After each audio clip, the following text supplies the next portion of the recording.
recent news, Quaker Oats, the company behind the Ancient Mama pancake mix and syrup, got rid of the brand after 131 years, based on the negative racial stereotype it depicted. Glynis, how do you feel about this, being that you're known as the Waffle Queen and are in fact a real life person with a real story and not some made up character? Well, I am very happy that we are starting to see the beginnings of change.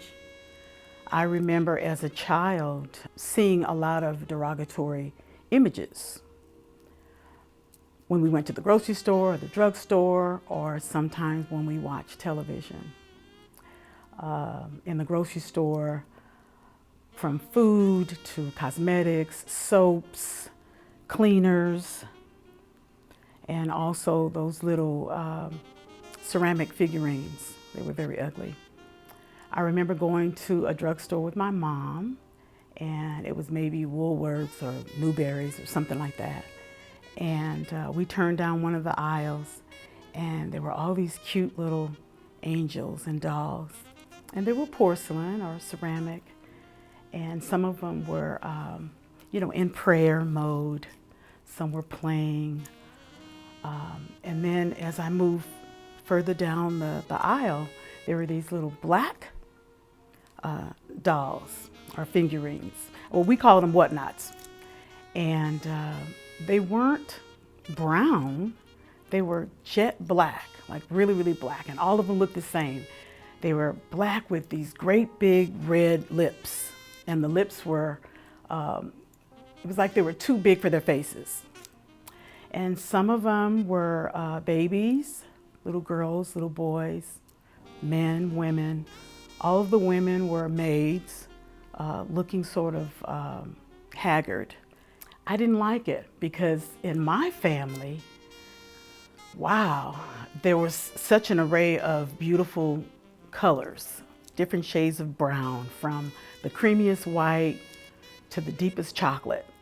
So me being a child, I'm thinking this can't represent me because it's totally black and the lips, and it just doesn't look appealing.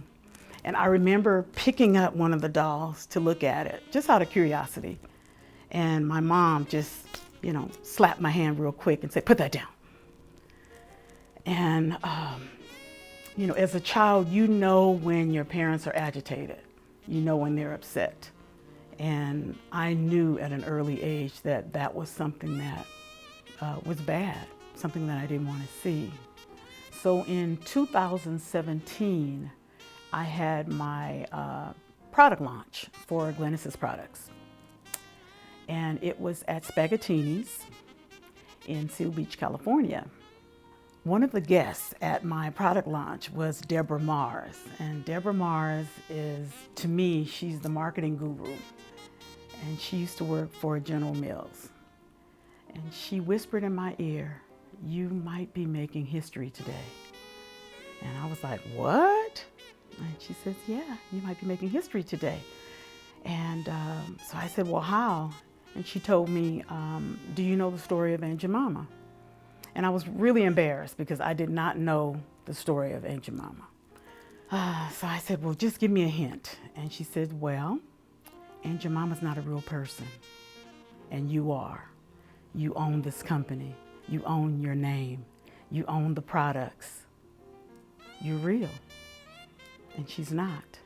And I was shocked. I was embarrassed. And I was a little bit angry. I was shocked because, wow, she's not a real person. Because, when you think of Ancient Mama, I think of my culture. Anytime you meet someone who's close to the family, a man or a woman, your children would call them auntie or aunt or uncle. It was just customary. We didn't call them by their first name. So I thought Jemima was really, a real person. I was happy because, wow, that would be something else for Ancient Mama to not be a real person and for me to be a real person and to have made a place in history. And then I became a little bit upset because I never learned about Ancient Mama, her story, in any of my history books. But I'm happy now to see change going on, and I think that we're moving forward in the right direction. You have been a businesswoman since the 80s and entered into the food industry in the early 90s.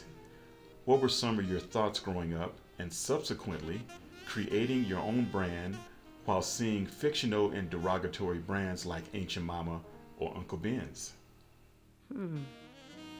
Well, growing up, I really wasn't thinking about going into the food industry. Although I enjoyed cooking and baking, it was never a thought. I was going to school to become a surgeon. But as fate has it, I entered into the culinary industry in the early 90s. And my first gourmet dessert line that I created was called Just Sweet Enough. And in 2003, I created Cookie Dots and Mrs. Albright's Tea Cakes. 2007, I created Doggy Cookie Dots and Lena's Nutty Treats.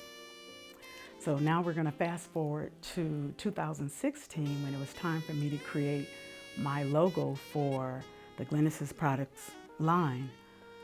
I knew that I wanted my logo to be something positive. It had to be colorful, just like the other logos. I wanted it to be fun, sassy, classy, and elegant. I wanted it to represent me. I kept thinking global marketing. I wanted a logo that would be accepted by any and everybody all across the globe. And the image came in my dream. So I actually hired an artist, and I told him that, hey, this is what I dreamed about, and I need you to put this concept down on paper. And it was a figure who looked just like me and had my characteristics, but in a caricature type form.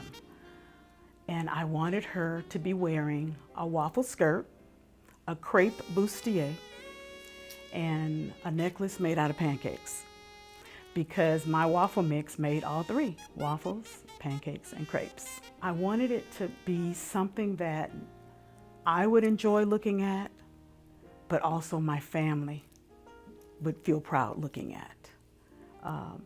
I wanted the world to see something that was different than what was out there already. So I think without even studying about Aunt Jemima or learning about her, because I didn't find out about her until 2017, the following year, I think it was embedded in my mind just from seeing the negative figures from being a child, that I wanted to do something different. I'm happy with the results of how the Waffle Queen looks. She's me. Why did this move by various companies like Quaker, Pillsbury, Land O'Lakes, etc. take so long in your opinion? Well, I think it took long because the people who created them, they didn't have to make any changes. You know, if you are taught from childhood into adulthood that you are superior over any other race, then whatever you create, if it doesn't offend you, then what does it matter? You know, the people who created these logos, they didn't care if it made Black people feel badly, or Hispanics, or Native Americans, or Native Alaskans.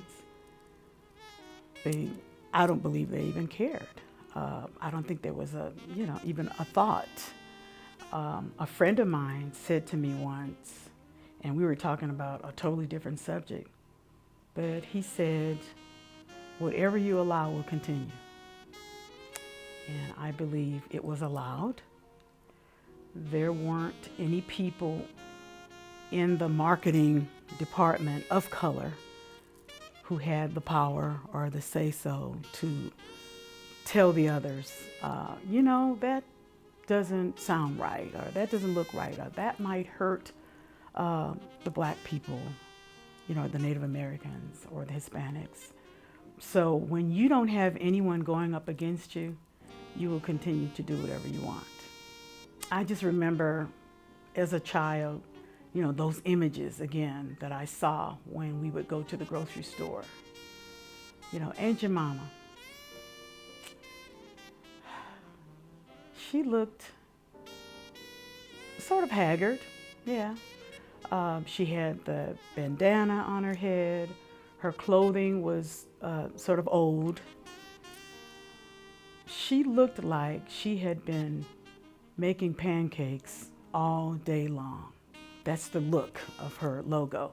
Now, the Aunt Jemima that we see today is different.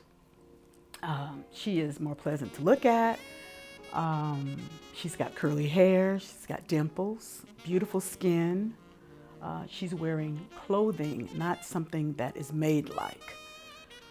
She changed through the years, but I think the question is change enough? I don't think change is enough. I think it has to be done all over. Those images again. Land O'Lakes, Native American, ice cream sandwiches, which when I grew up, those ice cream sandwiches were called Eskimo bars. How horrible. To this day, I do not eat Fritos corn chips. I remember the commercial for Fritos corn chips was Frito Bandito.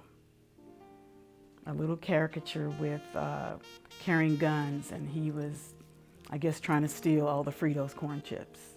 If that made me feel bad for Hispanics, can you imagine how anyone would feel about the negative images that were supposed to represent me? My family, like I said, had different shades of beautiful brown. Why would the images that represent me appear stark black, just jet black with red lips? That is just so demeaning. I'm happy to see that we are beginning to make change all the way around. But black people have been fighting for change for a long time, for years and years. We've been fighting for equality, for the right to vote. And we've been fighting just for people to treat us as human beings. We've been fighting for the right to live where we want to live, do what we want to do, go where we want to go. And now it trickles down to food products and cosmetics and cleaning products. I mean, just when you compare the two, Aunt Jemima looking haggard, like a maid. And then you have Mr. Clean. Even when I grew up, Mr. Clean looks real sharp right now, but when I grew up, Mr. Clean was always clean. He was sharp, he wore the white, had the t-shirt showing the muscles, the earrings, the whole bit. And as you grow up, you begin to make those comparisons, and you begin to feel that pain and feel everything that your parents were feeling. Even if your parents didn't talk about it, because my parents didn't want to talk about it. And I later found out it's because they were trying to protect me from it. So, when my mom slapped my hand and told me to put the ceramic figurine down, it was, don't touch that. Don't look at that. I don't want you to see that. But I'm really happy that now we're starting to see the beginnings of change. And I realize that not everyone feels the way I do. Not every white person is a bad person, just like not every black person is a bad person. And I'm just looking forward to change all the way around, not only in the food industry, but just all over. What would you like the world to know about Glynis's kitchen products, and where can they be found? You can find Glynis's Kitchen products at glyniskitchen.com. That's GLYNIS kitchen.com. Order online and I will ship product anywhere in the country. Also, you can find all of Glynis's Kitchen products at home goods stores. A lot of the stores are opening now and the products are on the shelf. You will find Glynis's Kitchen waffle mix, which makes waffles, crepes, and pancakes. Glynis's Kitchen all-purpose coating mix, which is used for chicken, fish, seafood, beef, lamb, pork, plant-based meats, as well as vegetables. You can fry them, air fry them, or bake them. We also have Glynis's Kitchen scratch mix, which replaces flour. So in all of your recipes that you may have from your mom or your grandmother, just replace that flour with Glynis's scratch mix and it'll take it to a whole new level. I do have one more new item, and it's Glynis's secret sauce mix. This sauce mix has a kick to it, and it can be used for any type of sandwich, or it can be used with all the other Glynis's Kitchen products. Aquaba Inns, they're located on the East Coast, Philadelphia, DC, New Jersey, and the Poconos Mountains. They're also serving Glynis's waffles. If I am on board of a jazz cruise ship, Glynis's Kitchen is also on board. So far we have served Glynis's waffles on Holland America, Celebrity, and Royal Caribbean cruise lines. And soon, Glynis's Kitchen products will be available through Zulily.com. I am so excited about this. That means that we're growing. Zulily is one of the largest mass distribution companies in the world. So just imagine, Glynis's Kitchen products available all over the world, globally. Wow. So I'm very excited about that. Mrs. Albright, thank you for your time and allowing us into your home. You are the epitome of elegance and strength. You deserve to take your rightful place in pancake waffle history, and I am sure that you have made the entire Albright family so very proud.